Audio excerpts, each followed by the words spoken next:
Hello दोस्तों, ये है सिंपल प्रोजेक्ट ट्रैकर जिसको हमने माइक्रोसॉफ्ट एक्सेल में बिल्ड किया है। आप ऑफिस में हैं, स्कूल में हैं या अपनी रोज़मर्रा ज़िंदगी में हैं, तो आप बहुत सारी एक्टिविटीज़ परफॉर्म करते हैं, लेकिन अक्सर या तो वो नामुकम्मल रहती हैं या नज़रअंदाज हो जाती हैं। तो वजह क्या है कि हम उसको प्रॉपरली ऑर्गेनाइज नहीं कर पाते या ट्रैक नहीं कर पाते। तो आज की इस वीडियो में हम सिखाएंगे कि माइक्रोसॉफ्ट एक्सेल में इन सारी चीज़ों को कैसे बेहतरीन अंदाज में ऑर्गेनाइज किया जा सकता है। तो this is a project management tool जो कि इंतहाई सिंपल है, इजी है और आप इसको मज़ीद एडवांस वे में भी तैयार कर सकते हैं। लेकिन आज की इस वीडियो में हम एक सिंपल प्रोजेक्ट ट्रैकर बनाना सीखेंगे। तो आइए फिर हम इसको तैयार करते हैं।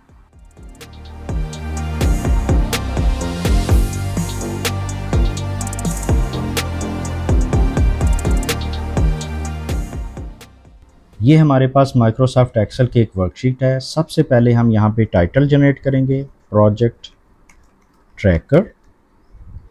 फिर हम यहाँ पे एक्टिविटीज़ के नेम लिखेंगे, प्रोजेक्ट की जो सब एक्टिविटीज़ हैं उनके नेम लिख लेंगे।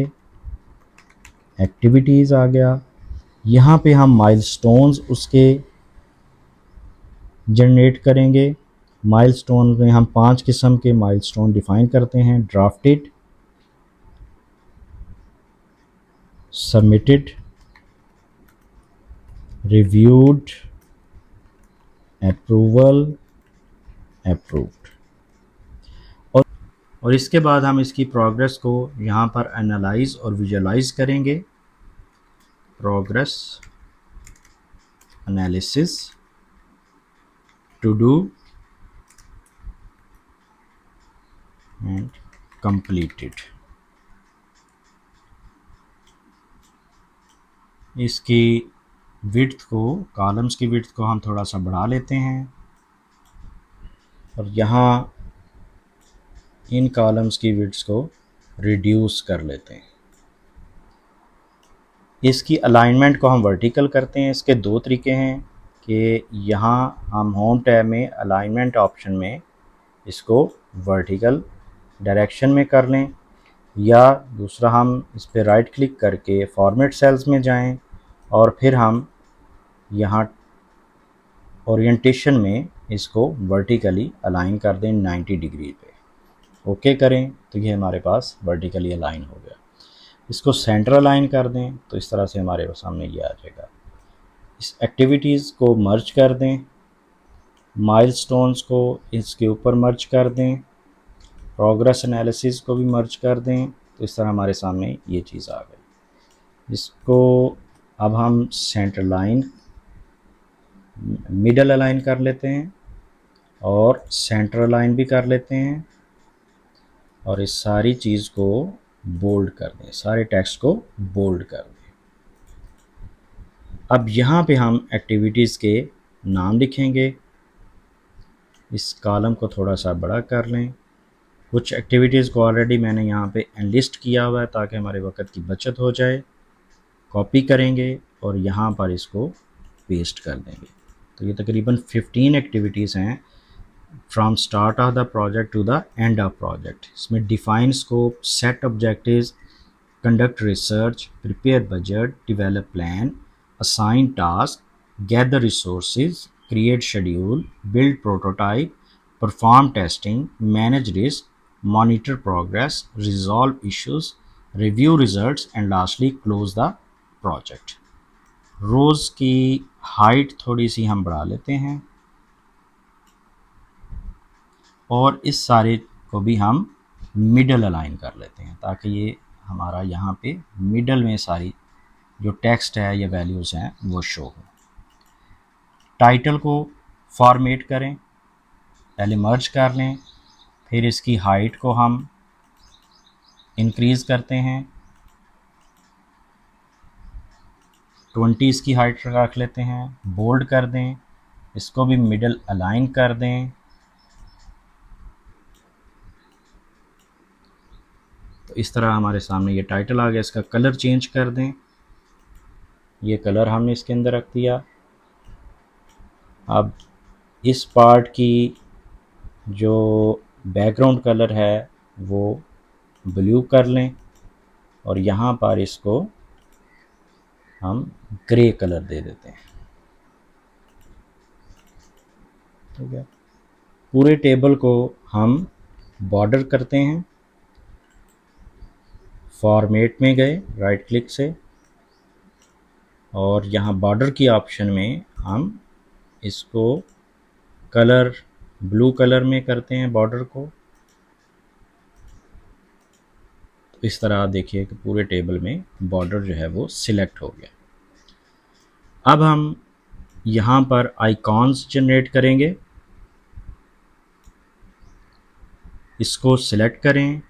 कंडीशनल फॉर्मेटिंग में जाने के बाद हमारे सामने एक बार आ गई। यहाँ हमें आइकॉन सेट्स में जाना है और फिर हम मोर रूल्स में जाएंगे।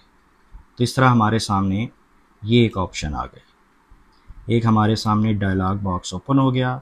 यहाँ हम आइकॉन्स को चेंज करेंगे। आइकॉन्स को चेंज करेंगे तो हमारे सामने पहले चेक वाला आइकॉन है, फिर इसके बाद अनचेक वाला आइकॉन, क्रॉस वाला आइकॉन हम इसमें सेलेक्ट कर लेते हैं। यहाँ हम नंबर सेलेक्ट करेंगे कि किस टाइप का नंबर हम टाइप करें तो ये बॉक्सेस अपीयर हो जाएं। तो चेक अगर हम करना हो, अगर टिक का कोई टास्क हमारा कंप्लीट हो गया है तो हम वहाँ पे 1 टाइप करेंगे तो हमारे सामने ये आइकॉन शो हो जाएगा। और अगर हम 0 वहाँ पे टाइप करें तो हमारे सामने क्रॉस वाला आइकॉन जो है वो अपीयर होगा।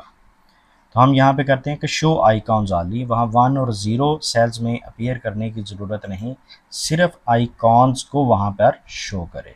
तो हम इस बॉक्स को चेक कर देंगे, ओके प्रेस करें। तो अब हमारे सामने ये चीज़ आ गई। इसको हम आइकॉन्स को सेंटर अलाइन करेंगे। हम कुछ आइकॉन्स पहली रो में टाइप करते हैं, मसलन 1 प्रेस किया तो आप देखिए कि यहाँ पर टिक का साइन अपीयर हो गया। 0 करेंगे तो क्रॉस आ जाएगा, 1 0 1। तो इस तरह हमारे पहली रो में कुछ आइकॉन्स को हमने टेस्ट भी कर लिया। अब हम कंप्लीटेड वाले कॉलम में आएंगे और यहाँ पर सबसे पहले हम कंप्लीटेड टास्क की प्रोग्रेस को कैलकुलेट करेंगे in type form of percentage. Count if का फार्मूला हम यूज़ करेंगे, is equal to count if start bracket और इस रेंज को सिलेक्ट करेंगे जिसमें हमने आइकॉन्स को टाइप किया है। और फिर हम कहेंगे 1 वालों को काउंट कर लें। यहाँ हम कंडीशन और क्राइटेरिया फिक्स करेंगे कि 1 को काउंट करें, ब्रैकेट को क्लोज करेंगे। और चूँकि हम परसेंटेज में इसको कैलकुलेट करना चाह रहे हैं तो टोटल आइकॉन्स यहाँ पे 5 हैं तो हम डिवाइडेड बाय 5 कर देंगे। नहीं जी, हमारे पास काउंट इफ के ज़रिए ये हमारे सामने वैल्यू आ गई 0.6। परसेंटेज में इसको कन्वर्ट कर देंगे तो 60% टास्क आप देखें कि हमारे इसमें कंप्लीट हो गए। अगर टू डू टास्क फाइंड करने हैं तो बहुत इजी है, इज़ इक्वल टू 1 माइनस 60%। तो आप देखिए कि हमारे पास रिमेनिंग जो पार्ट है 40% वो यहाँ पे शो हो गया। अब हम इसको सिलेक्ट करेंगे और ये जो फिल हैंडल है इसको नीचे ड्रैग करेंगे तो यहाँ से नीचे ये कॉपी हो जाएगा। दूसरा तरीका, आप इस पर सिंपल डबल क्लिक करें तो ये नीचे कॉपी हो जाएगा। तीसरा तरीका भी मैं आपको बता देता हूँ कि यहाँ आप इसको नीचे सिलेक्ट करें और कंट्रोल डी प्रेस करें तो आपका फिर भी डाटा नीचे सारे का सारा इजीली कॉपी हो गया क्विकली। अच्छा, अब हम इसमें डाटा बार्स शो करते हैं ताकि हमारी प्रोग्रेस एक मज़ीद इंटरेक्टिव स्टाइल में यहाँ पे अपीयर हो जाए। तो सबसे पहले हम टू डू टास्क वाले कॉलम में डाटा बार्स ऐड करेंगे, इसको सिलेक्ट करें, फिर हम कंडीशनल फॉर्मेटिंग में जाएंगे। तो कंडीशनल फॉर्मेटिंग इंतहाई अहम टूल है यहाँ पर। तो अब यहाँ डाटा बार्स में गए और मोर रूल्स में गए और सिंपली अब क्या करना है कि यहाँ पर हमने जो टाइप है उसको फार्मूला कर देना है। क्योंकि फार्मूला है हमारे सेल्स में तो हम फार्मूला इसमें सेलेक्ट करेंगे। मिनिमम वैल्यू को 0 रख लें, मैक्सिमम को 1 रख लें और यहाँ हमारी बार का कलर हम इसको रेड रख लेते हैं कि जो टास्क अभी करने वाले हैं, परफॉर्म होने वाले हैं, वो रेड कलर में अपीयर हो। और हम इसकी जो डायरेक्शन है वो राइट टू लेफ़्ट यहाँ पे रखेंगे। ओके प्रेस करें तो आप देखें कि हमारे सामने ये बार्स अपीयर हो गए। अब ये जो वैल्यूज़ हैं इसके अंदर, इसको हम यहाँ पे लेफ़्ट अलाइन करेंगे, और हम चाह रहे हैं कि जो अभी 100% पे हैं वो यहाँ पे 100% यहाँ पे शो ना हो, तो हम इसका कलर चेंज करेंगे और इसको रेड कलर में ही, टेक्स्ट को भी रेड कलर में ही कन्वर्ट कर देंगे। तो आप देखिए कि सिर्फ वो बार जो आगे प्रोग्रेस दिखा रही है सिर्फ वो उसमें शो हो रही है। अब यहाँ पे दूसरे कॉलम में हम डाटा बार को ऐड शो करवाते हैं, तो इसको सिलेक्ट करें, फिर कंडीशनल फॉर्मेटिंग में जाएं, डाटा बार्स, मोर रूल्स।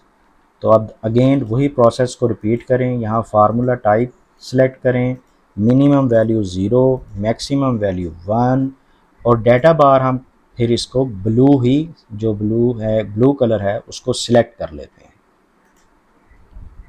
और इसकी जो डायरेक्शन है लेफ़्ट टू राइट रखेंगे और इसको ओके कर दें। नहीं, यहाँ भी हमारी डाटा बार शो हो गई। अब इस टेक्स्ट को भी हम लेफ़्ट अलाइन के स्टार्ट में ही ये शो हो जाए, हम इसको लेफ़्ट अलाइन कर देते हैं, और जो 0% है वो यहाँ पे शो ना हो तो हम इसका टेक्स्ट कलर जो है वो वाइट कर देंगे। तो आप देखिए ये यहाँ पे इस तरह से 0% गायब हो गया। तो अब ये जो फ़ॉन्ट है इसको थोड़ा सा बड़ा कर लें, इसको बोल्ड कर लें, तो इसकी जो व्यू है वो हमारे पास स्ट्रांगली यहाँ पे अपीयर हो गया। नहीं जी, अब हमारा प्रोजेक्ट ट्रैकर एक सिंपल वे में यहाँ पे तैयार हो गया, और उसको फेज़ वाइज और सब एक्टिविटी वाइज हम इसको आसानी के साथ विजुअलाइज कर सकते हैं। अब जो एक्टिविटी आपकी मुकम्मल हो गई उसको यहाँ पे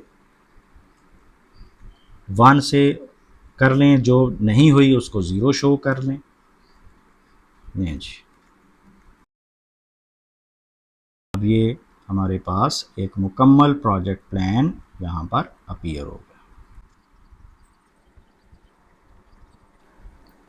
तो ये एक सिंपल प्रोजेक्ट ट्रैकर है जिसके ज़रिए से आप अपनी डेली एक्टिविटीज़ को आसानी के साथ मॉनिटर कर सकते हैं, ट्रैक कर सकते हैं। आप इसको सिंपल फॉर्म से एडवांस फॉर्म में भी आसानी के साथ कन्वर्ट कर सकते हैं। तो उसके लिए आप हमारे ट्यूटोरियल देखते रहिए, इंशाल्लाह जल्द मिलेंगे। Thank you.